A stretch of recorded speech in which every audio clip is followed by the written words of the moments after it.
You're listening to an Airwave Media Podcast. Get ready with me for day 5 of my Pilates challenge and then a casual work from home day. I really want to be comfy today, so I'm going to go with my new Steady State set from Lululemon. I went for the matching hoodie and sweats. I love layering them over workout clothes, especially for early morning classes. The fabric, I believe it's called Superloft, is so soft on the outside and fleecy on the inside. Obsessed. Anyway, that's the vibe for today. See you next time. Shop the new Steady State Superloft now at lululemon.com. When you want your spring break to feel like... and your kids' pool day to feel like... and your hotel bed to feel like... ooh, and room service to feel like... because at Hilton, hospitality feels like... Your cabana's ready. Would you like fresh towels? It matters where you stay. Book now at Hilton.com. Hilton, for the stay. This episode is brought to you by our Patreon members. Thank you so much. Join our Patreon for extra episodes, interviews, extra content, and to help support the podcast and help us continue to do the work we do. Go to patreon.com/ancienthistoryfangirl to learn more. The fact that anyone managed to survive, honestly, is pretty astounding.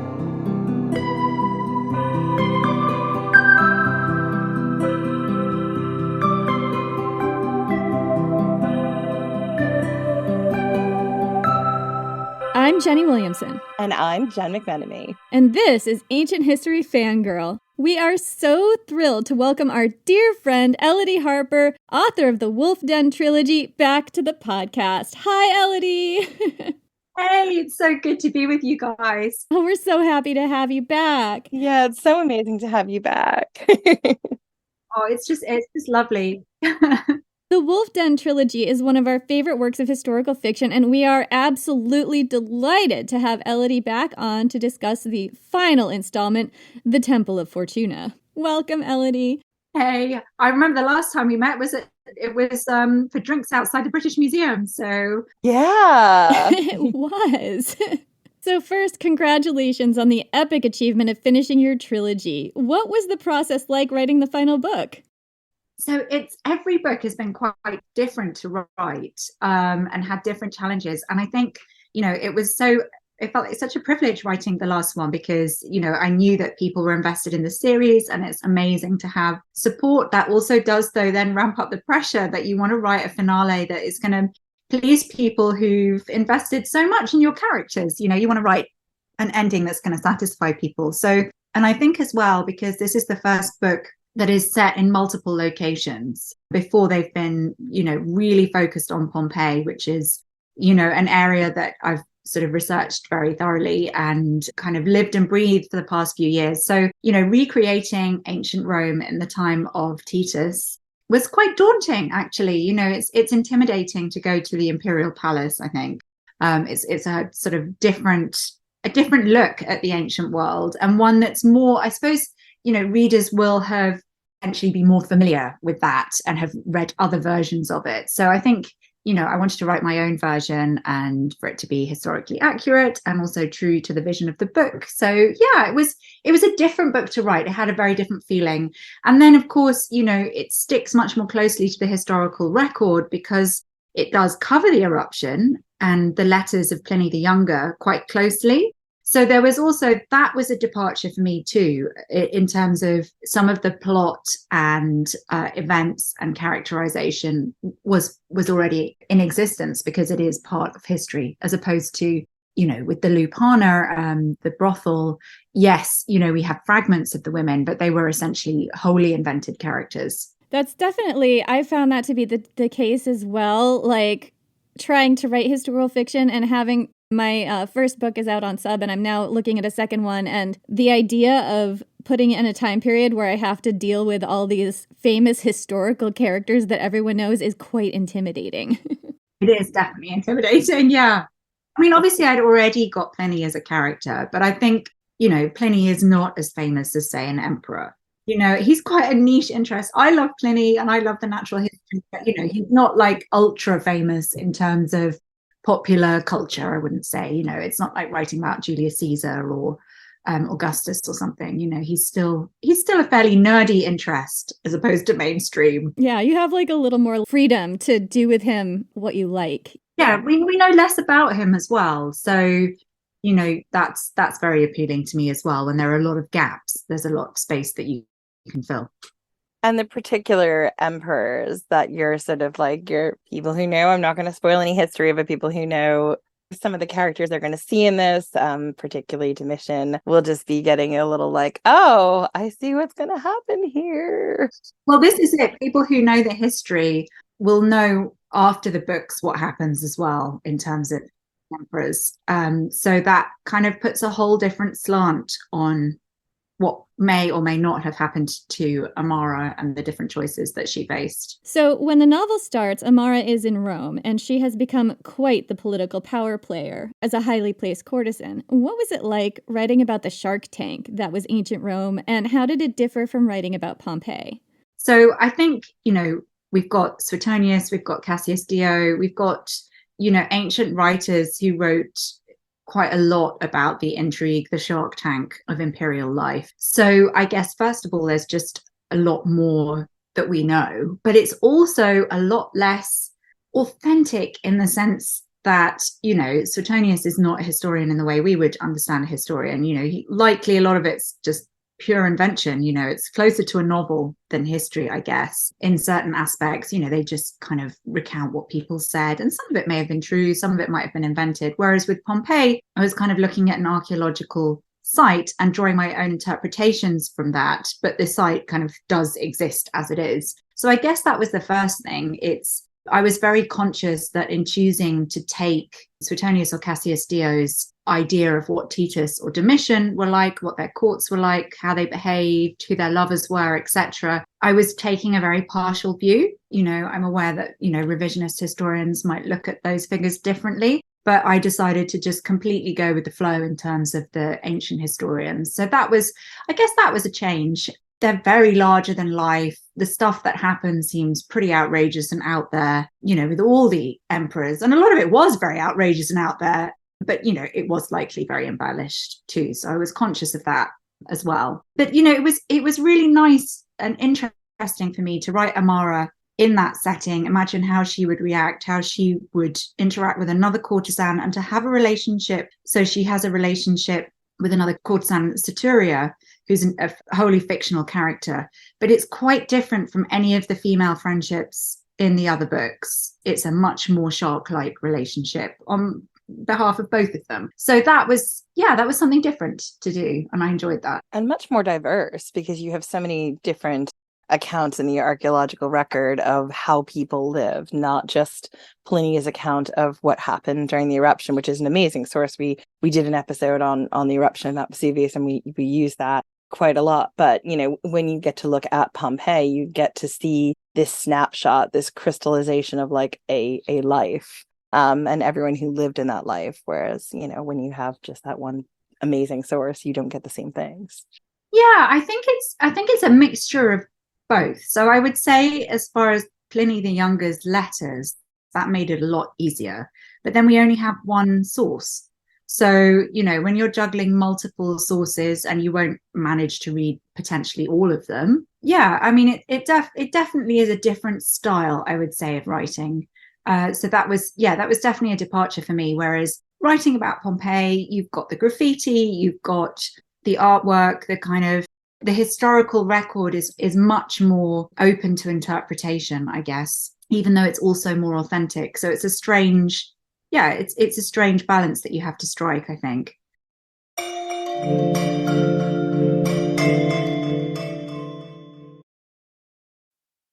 This episode is brought to you by Indeed. Stop waiting around for the perfect candidate. Instead, use Indeed sponsored jobs to find the right people with the right skills fast.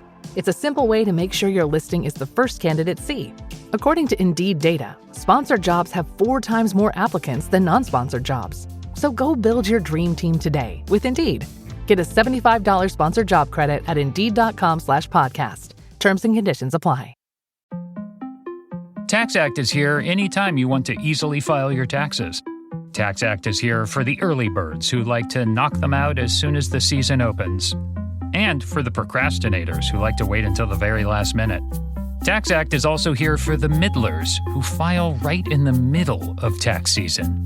No one ever talks about the middlers, but Tax Act sees you, and Tax Act respects you. Tax Act. Let's get them over with.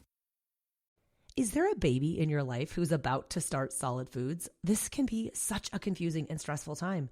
As a mom of 7, I really struggled with spoon feeding my oldest baby. But once I realized that babies can safely feed themselves real, wholesome foods using the principles of baby-led weaning, feeding the rest of my babies became an actually enjoyable experience instead of something that I used to dread. Hi, I'm Katie Ferraro, college nutrition professor and dietitian specializing in baby-led weaning, and I host the Baby-Led Weaning Made Easy podcast. Each week, we cover evidence-based, safe infant feeding practices for parents and caregivers of babies who are 6 to 12 months of age. So, if you're confused by all the conflicting info you hear about starting solid foods, or you want easy, actionable tips on how to safely prep food for your baby, or introduce allergenic foods, or figure out when to drop a milk feed, we cover all that and more, plus interviews with the world's leading feeding experts in 2 new episodes each week. Search Baby-Led Weaning wherever you listen to podcasts, and happy feeding. Do you find it easier or harder to write historical fiction when you have a lot more source material? Like, on the one hand, you have a lot more source material, but on the other hand, there's a lot more to conform to or not conform to. Yeah, and I think, you know, the whole thing with Pompeii, one of the reasons I find it so fascinating, it's not just from 79 AD.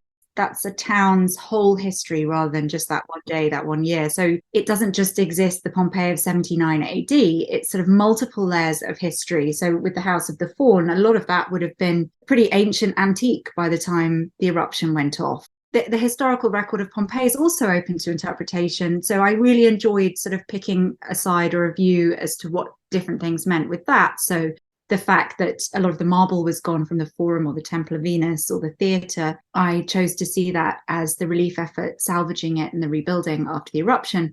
Might just as well have been people nicking it, could have been thieves, could have been much later, sort of hundreds of years later, that might have been plundered. You know, one interpretation, which I didn't choose to go with, is that Pompeii was semi-ruined because of the earthquake, well, almost 2 decades ago, before the eruption.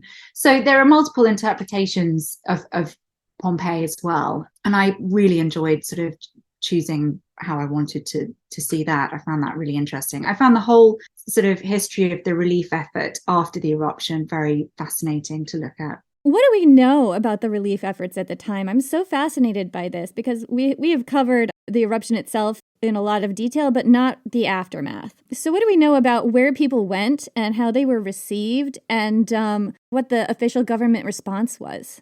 So the official government response for saying, you know, this was almost 2,000 years ago was actually surprisingly modern or impressive in scope, in that, you know, there was a major relief effort. We don't have lots and lots of practical details about what it entailed. We know that the Emperor Titus visited a couple of times to sort of oversee the relief effort.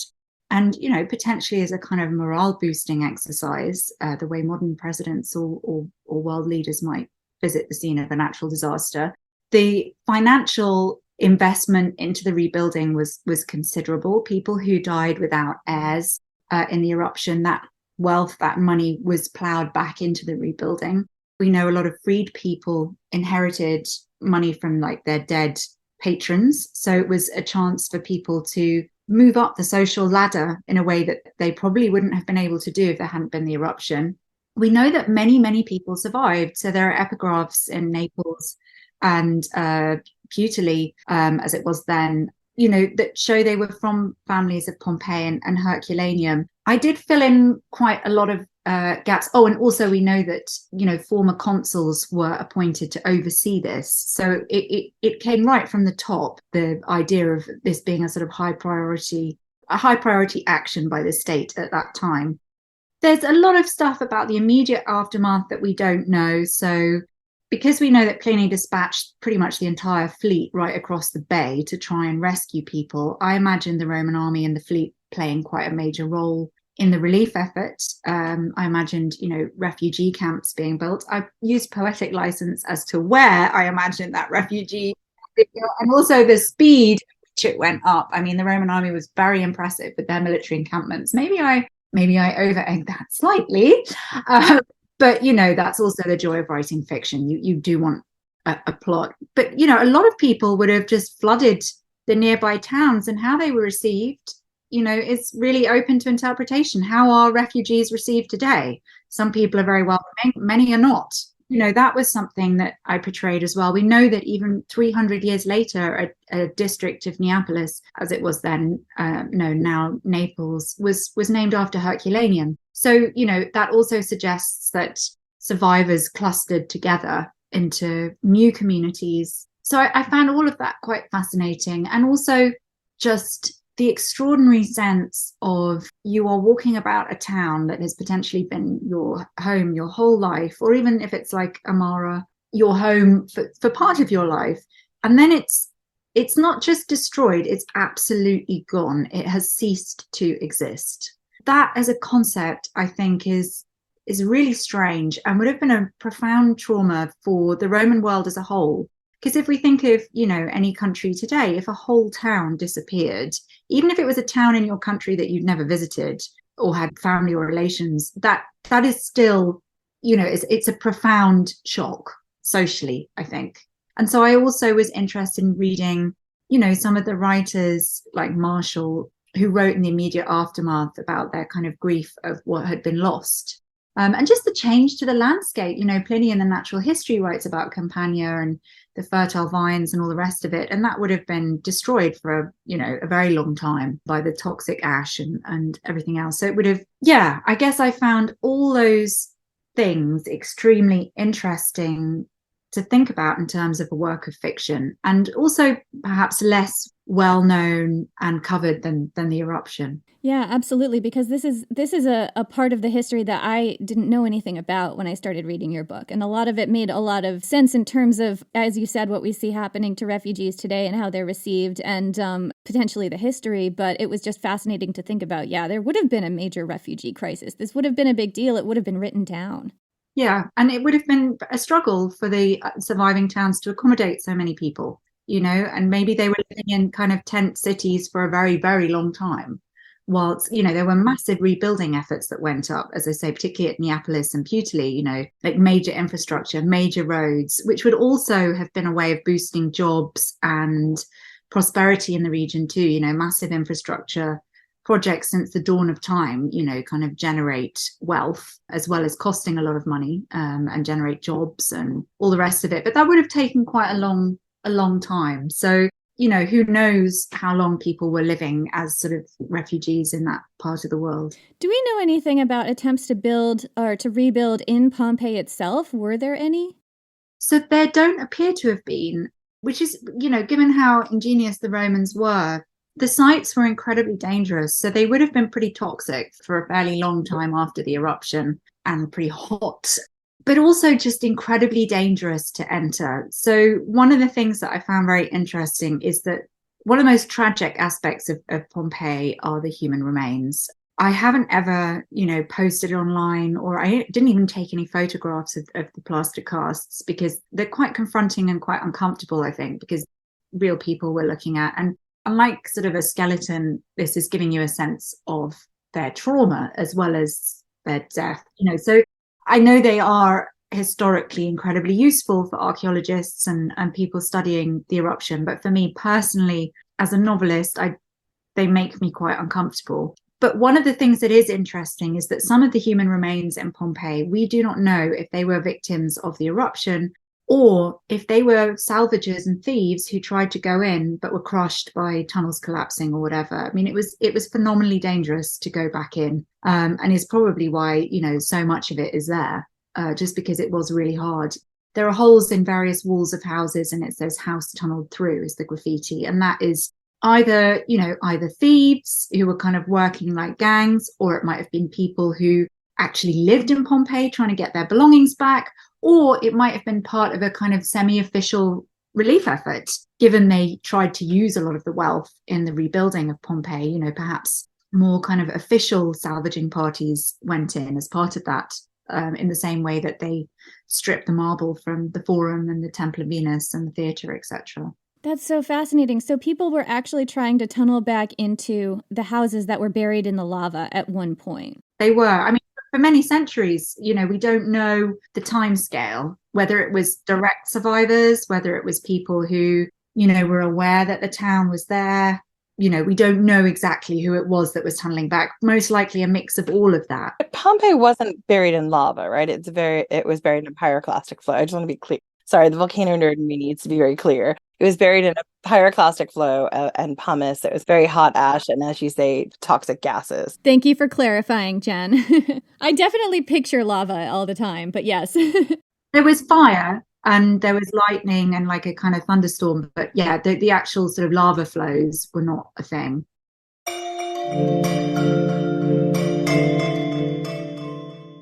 Pele, Hawaiian goddess of volcanoes, fire, and rebirth. Maeve, Celtic warrior queen and nemesis of heroes.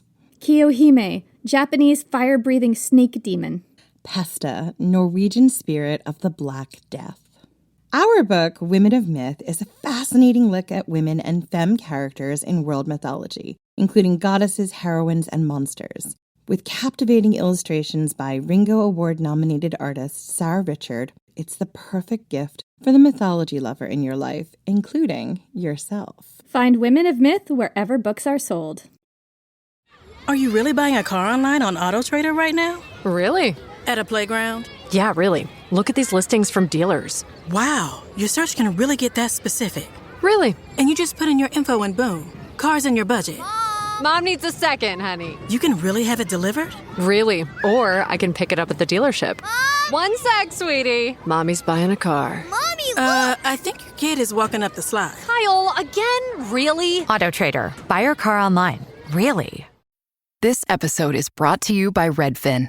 You're listening to a podcast, which means you're probably multitasking. Maybe even scrolling home listings on Redfin, saving homes without expecting to get them. But Redfin isn't just built for endless browsing. It's built to help you find and own a home. With agents who close twice as many deals, when you find the one, you've got a real shot at getting it. Get started at redfin.com. Own the dream. So everything in the trilogy has been leading to this final installment. I was so happy to get to read an early copy. You can't set a novel in Pompeii, particularly in the 70s AD, and not include the eruption of Mount Vesuvius. What was it like working in such a huge historical event, including covering the eruption? Like when I covered it for the podcast, I was a very practical, scientific volcano nerd. What was it about this that you wanted to capture in particular in your novel and in your trilogy?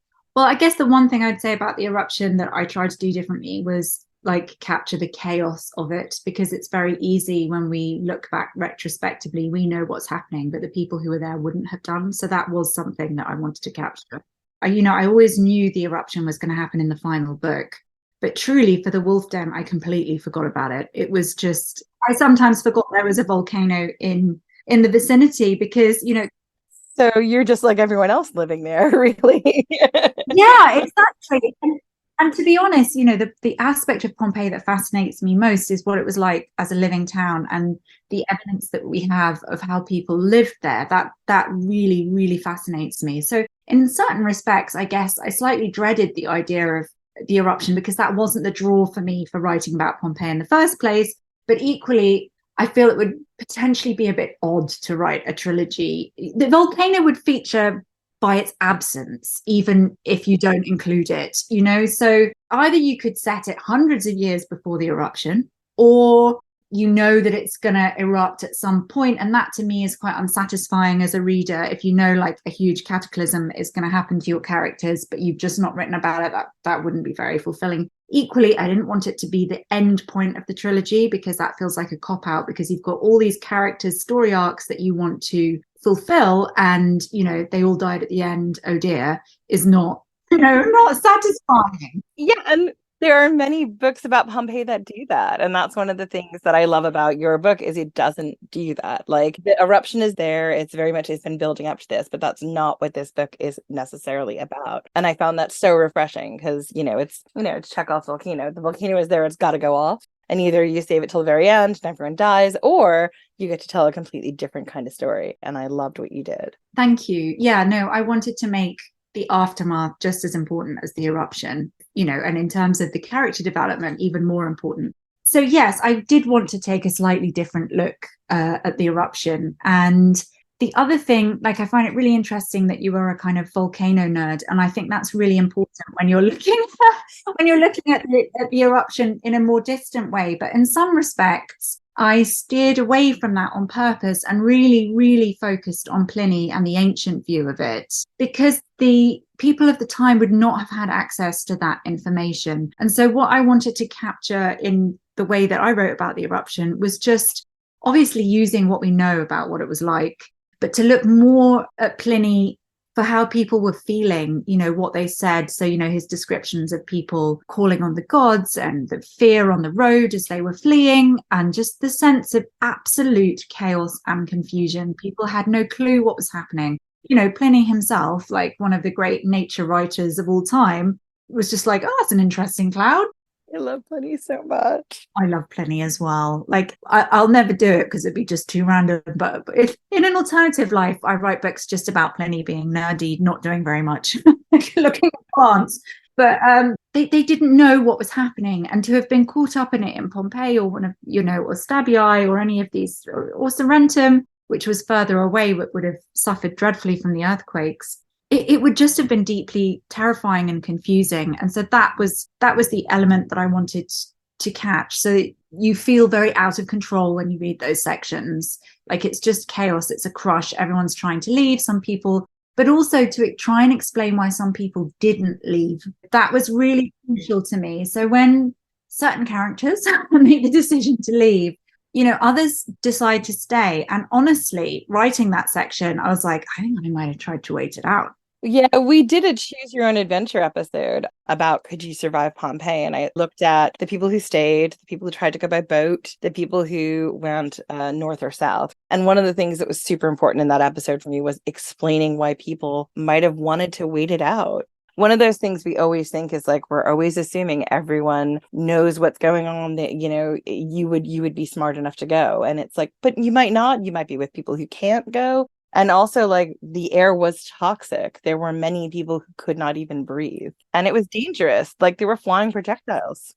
No, and, you would potentially be like, oh, my God, I'm going to wait for this to pass and shelter at home. You're not going to think a pyroclastic flow is going to come and incinerate everyone. You'd think, well, if it's a question of falling debris and, ash, I'm going to close all the windows. I'm going to stay in my house. That's a fairly sensible option if you don't know how volcanoes work.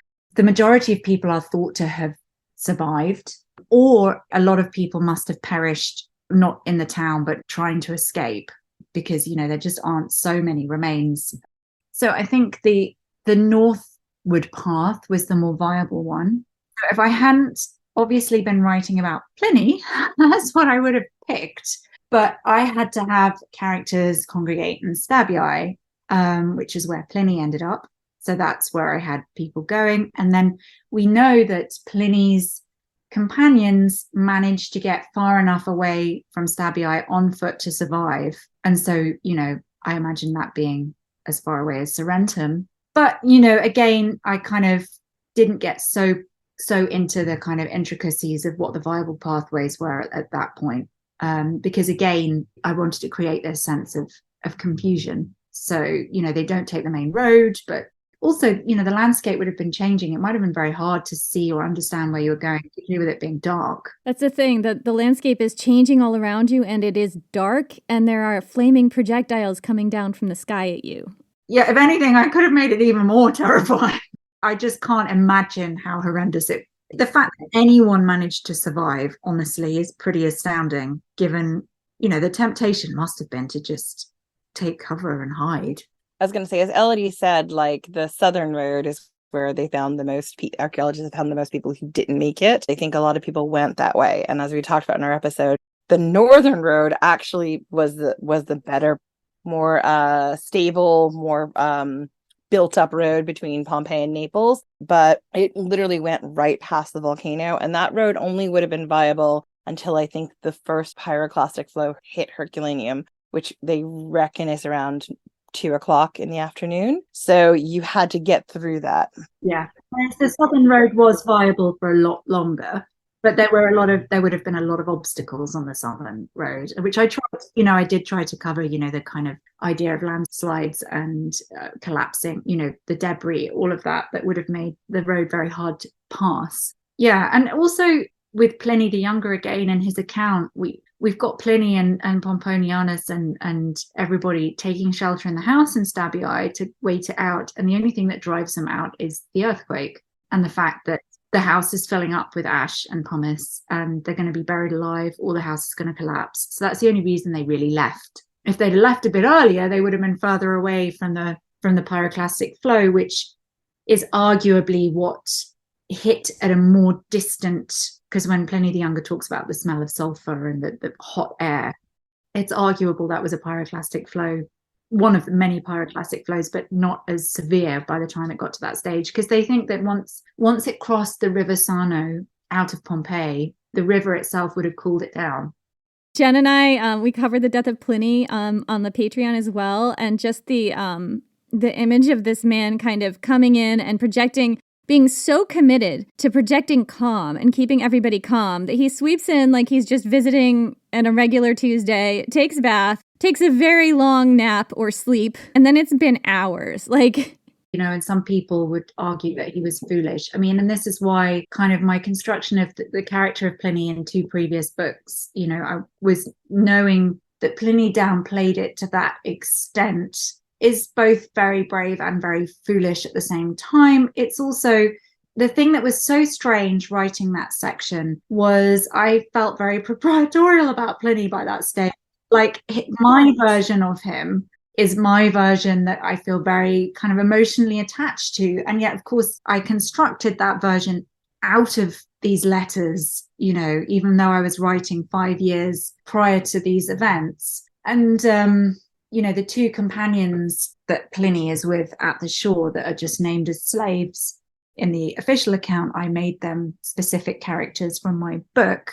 So those 2 people play an integral role. They're not nameless slaves. Yeah, I mean, Pliny as a personality, I do find endlessly fascinating, and his authorial voice in the natural history is really, really interesting to me too. I just think he's quite an unusual Roman writer in many ways, and he sounds like he was a profoundly unusual man. What I was going to say about him too is, again, I find the account of his evening he spent in the villa in Stabii so fascinating, because part of it is he's trying to project calm. He's endlessly curious, but also he's got the power. He's got a soldier's fortitude and all that kind of stuff. And he's got this leader mentality. And one of the things that is a detail that Pliny the Younger throws in is he was very overweight at this point in his life. And I'm like, it's very possible that as much as he's trying to project calm, he might also have really been suffering from that long journey, breathing and everything else. That might have been why they heard him snoring. He might have just been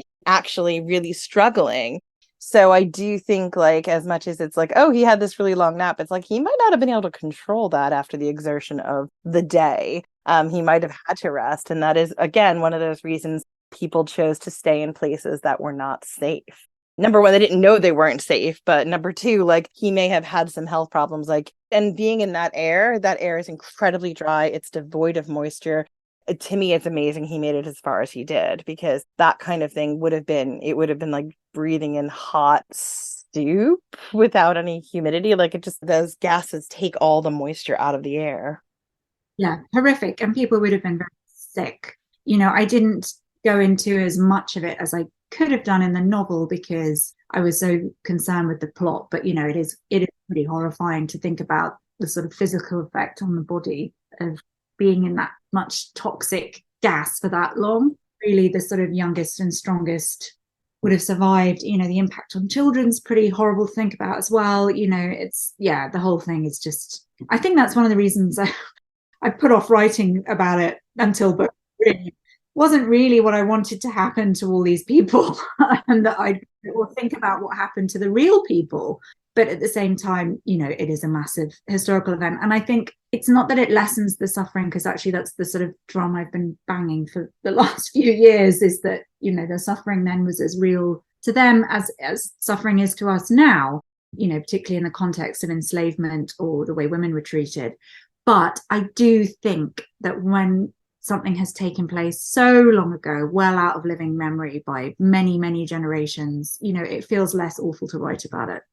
Because you have got that distance. When we had our Pompeii episode, I quoted extensively from one of Pliny's letters, not the one about his uncle, the one more about his own firsthand experience and account of what he saw. And by his uncle, just to clarify for people who might be confused, Pliny the Elder is the one who went with the ships to Stabiae to rescue people. Pliny the Younger is the one who documented it. The nephew is a very minor character in the books. In my books, and Pliny, when we talk about Pliny, I'm talking about the elder Pliny, but Pliny the Younger, who wrote the account, was his nephew. Yes, he was at Misenum documenting everything. And the account that Pliny the Younger wrote, particularly of his own experience and not of his uncle's experience, are two different letters that he wrote. He wrote to his friend Tacitus for the explicit purpose that Tacitus would memorialize this and make sure that it would never be forgotten, which I'm just like, oh, that killed me when I read that. But the interesting thing that I found about it and why I quoted so extensively from it was because everything he's describing feels so visceral and so real and so very much now in what's happening in our world. You can really feel that. And I think a lot of times you do have the distance of thousands of years and you think sometimes like, well, that was a long time ago. But then you read these words and it makes you feel exactly as if you were there or what it would feel like if that happened today. And I think that your book does that so well, and it's so important to remember that. Yes, I mean, I didn't want to imply that there's a distance in the writing in the book or how I felt about the characters. I guess, as a writer, I'm conscious which stories do I have a right to tell. And so I guess, a more modern natural disaster, I wouldn't feel comfortable writing about purely because it could affect people who had been impacted by it. So I guess that's what I meant about it being further away. And I guess similarly, with writing about Roman slavery, where who knows which of our ancestors were enslaved now, and it doesn't have any kind of impact on any of our lives today. Who knows which of our ancestors were enslaved by the Romans? Yeah. By the Romans, yes. Well, that's what I was going to say. And that is a huge difference from more recent forms of slavery. And so in terms of feeling okay to write about Roman enslavement, that is a totally different thing from if, I were to approach writing about more recent forms of enslavement, which is, if not quite in living memory, certainly within living impact, the impact of that form of slavery is hugely powerful today in a way that the slavery of antiquity absolutely isn't. So we don't know among us which of our ancestors back in antiquity may have been enslaved, but many people today know absolutely that their ancestors were enslaved. And so that, to me, I guess that's what I mean about the natural disaster, writing about something so long ago. That's what I mean about the distance.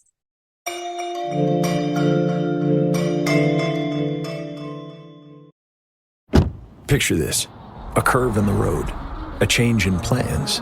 Well, what do you say? With the all-new Audi Q3, the answer's always yes. Yes to adventure. Yes to escape. Yes to performance. Yes to comfort. Yes to right now. Because saying yes without hesitation, that's real luxury. The all-new Audi Q3, made for the yes life. This episode is brought to you by Peloton. Welcome to your Peloton Pilates era. Trusted by over 2 million members, experienced instructors with true Pilates expertise, offering classes for every level. Choose from 10 to 45-minute sessions with little to no equipment. Anytime, anywhere. And with the cross-training swivel screen, you can move seamlessly from cardio to mat. Press Pilates. Small moves, big impact. Find out more at onepeloton.com/Pilates. Spring is here, and there's a whole new way to chai at Starbucks that's made perfect for you. Choose your sweetness, dial it up, or keep things light. Add a touch of pistachio, a hint of strawberry, or vanilla, or make it a spring classic with lavender. Because this season, there's endless ways to chai at Starbucks.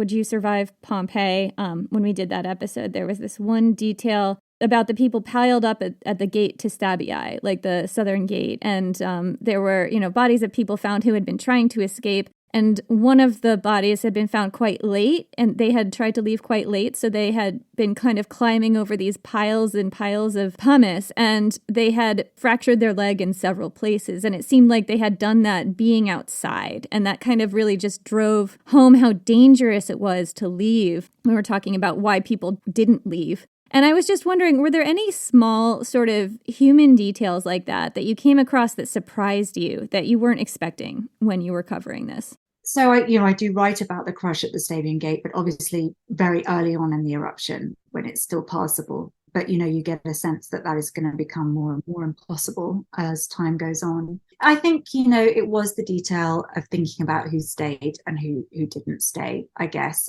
I suppose surprised isn't quite the term. I guess the fact that the damage was so widespread, so all the way in Sorrentum, there was a lot of damage, and that we've got a plaque, a Roman plaque in modern day Sorrento commemorating the town clock that was repaired because of the earthquake with the eruption.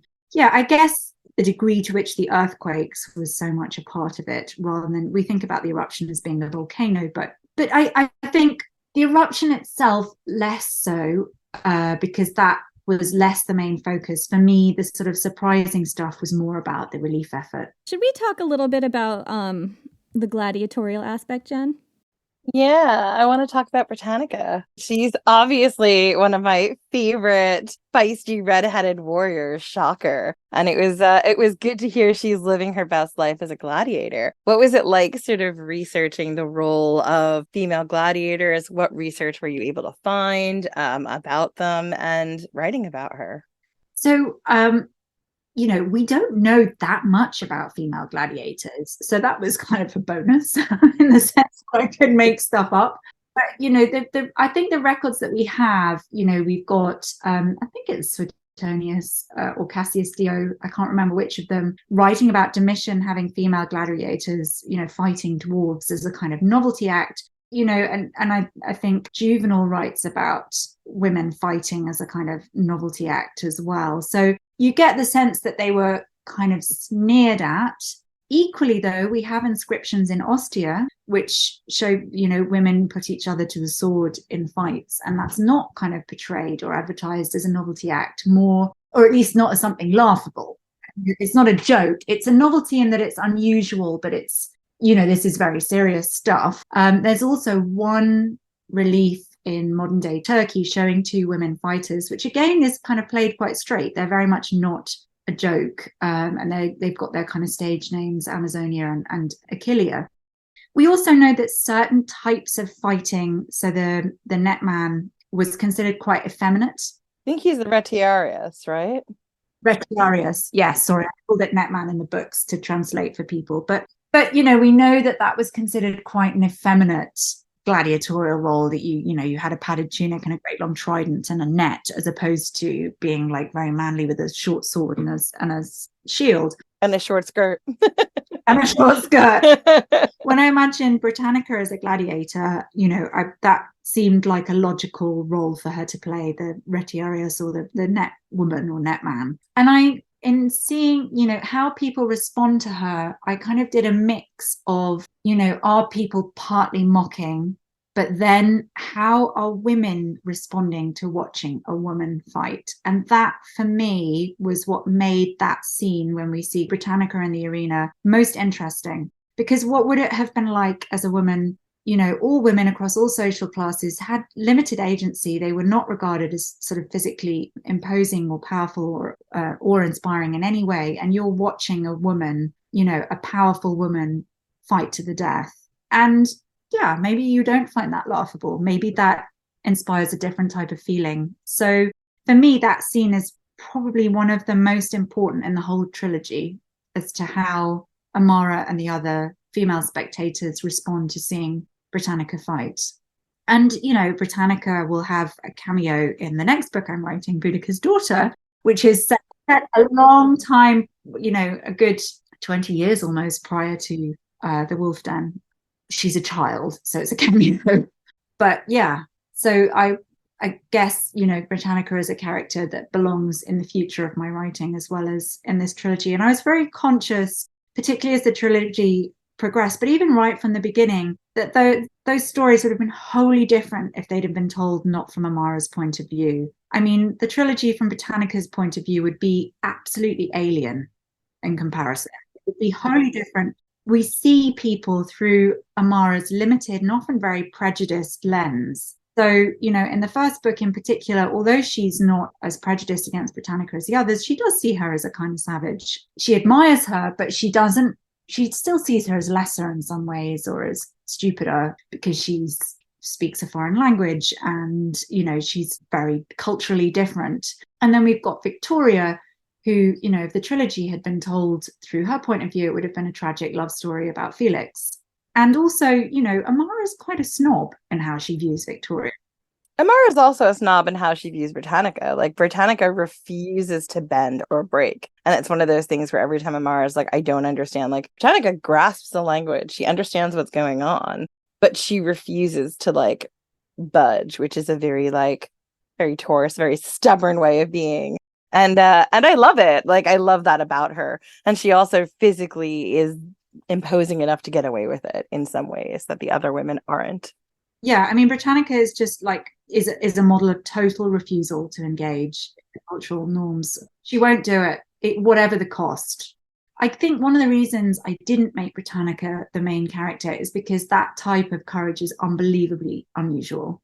Most of us are not Britannicas. It's an incredibly rare personality type to be that militantly authentic to your own self.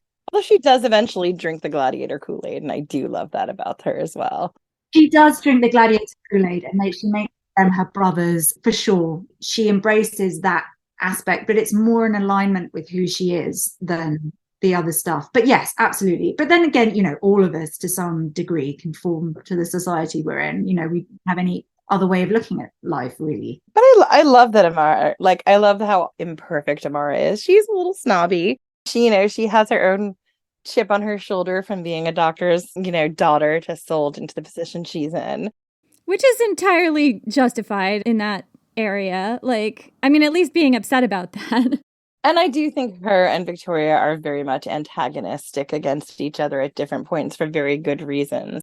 Because Amara is very much able to see through certain things that Victoria, whether or not she sees, she doesn't want to accept. Because I do find Amara's relationship with Dido is very different, and even her relationship with Berenice is also incredibly different. And I don't think she looks down on her as much as she does Victoria in some ways, and obviously Cressa. Yes, that's really interesting you say that. So I think that Amara has a more generous view of Berenice than Victoria does, actually.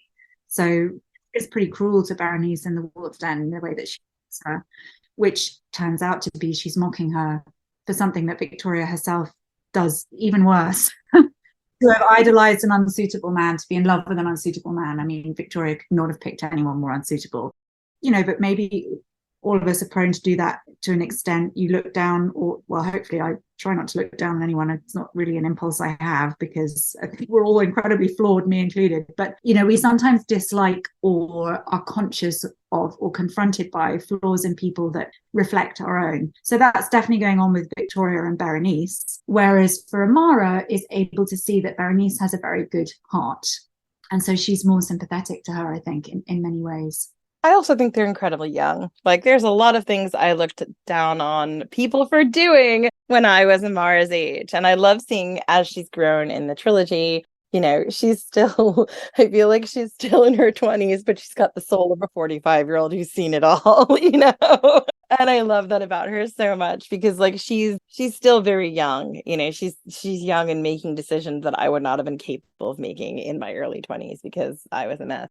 But she's, she also knows that she's reaching the end of some of her high-powered earning, or she's in the very peak of it, and she's very, very shrewd and competent and capable. And I think what she sees in other people sometimes is they're not as shrewd as she is. They think that they can just keep doing this forever. Amara is one of life's true survivors, and it's one of the reasons some people find her difficult as a character. It's one of the reasons I love her, but she has that great insight it's something that we learn as we get older, and some people have it to a greater degree than others, to sort of step outside of yourself, to look at your life and see, you know, in the wolf den, she can't keep just living day to day. She will die like Cressa or like Fabia if she doesn't do something to get out.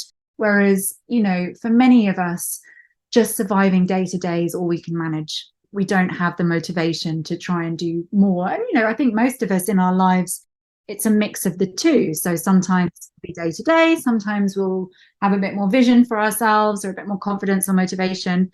And I think, you know, some people were annoyed by Amara in book 2 because her thinking is more short term in that she wants emotional fulfillment. But for me, in many ways, that was what I wanted to do with that character, because I think trauma, the impact that it has is not to make you ever more powerful, but it makes you more vulnerable, actually. It leaves you with an emotional void that you need to find some way of coping with. And, you know, in Amara's case, it's by forming a romantic relationship, which is not an uncommon way. I mean, it's essentially what Victoria does, but with a much less agreeable subject than Philos.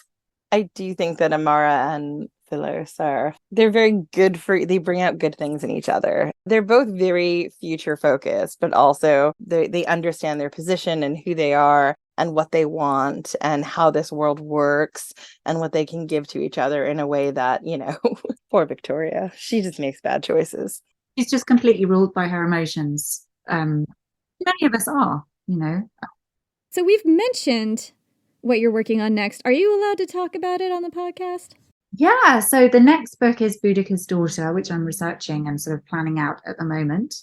I guess a bit like the eruption in the Temple of Fortuna, Boudica's revolt happens kind of midway, if not even earlier. I haven't finished plotting in the book, so not as we might expect. And so a lot of that book will be looking at the aftermath of that.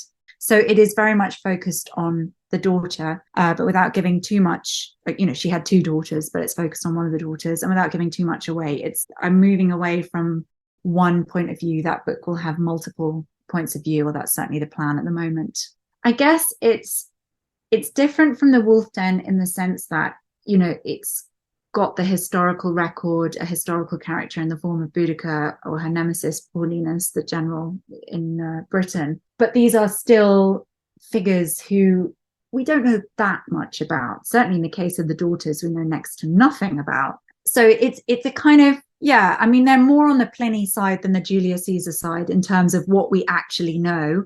Again, Boudica's more like Julius Caesar in the fact that she's incredibly famous, but we don't have like 1,000,001 sources about her with like wildly conflicting accounts. You know, it's quite contradictory. So she's a monster in Cassius Dio and very noble in Tacitus. And then there's the historical record itself of, did she actually commit a genocide, for instance? So, yeah, lots going on there. And Paulinus, you know, is another interesting character to me in terms of, you know, how one might portray him. So, yeah, I'm really looking forward to that. Quite daunted as well. And then the aftermath will, you know, I've got much more free reign to decide what happens. I'm sure we'll have you back to talk about Boudica's Daughter because, you know, my heart beats for Boudica. She's a problematic fave, but, you know, we have so many. I'm really curious to hear your take on her, and also Cardamandua, who won't be in that book, I'm sure, but I just want to ask you about it.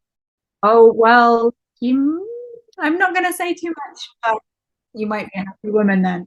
I love it if she's in it. Where can people find you on social media should they want to rave about your books, or just connect with you and rave about your books, or just tell you how much they love your books? If you're going to be mean, don't connect with people. That's where I'm at with my life now. I would wholeheartedly agree with that. So I've got a website, elodieharper.com, which has, you know, I blog on there about Pompeii from time to time. And, you know, also there are sort of like historic posts on there about the books and the inspiration for them. And I'm on Instagram as Elodie L. Harper, which is also very much a books account. So, you know, all about Rome and my research and my writing and things that I find fascinating about the Roman world. And the books, the Temple of Fortuna is out in the UK on the 9th of November and in the US on the 14th of November. So simultaneous publication. Well, thank you so much for coming on the show. This has been absolutely amazing. Oh, it's been really such a pleasure to talk to you both. As always, I just really enjoy this. It's great. Always. Thank you all so much for listening, and we will see you next week.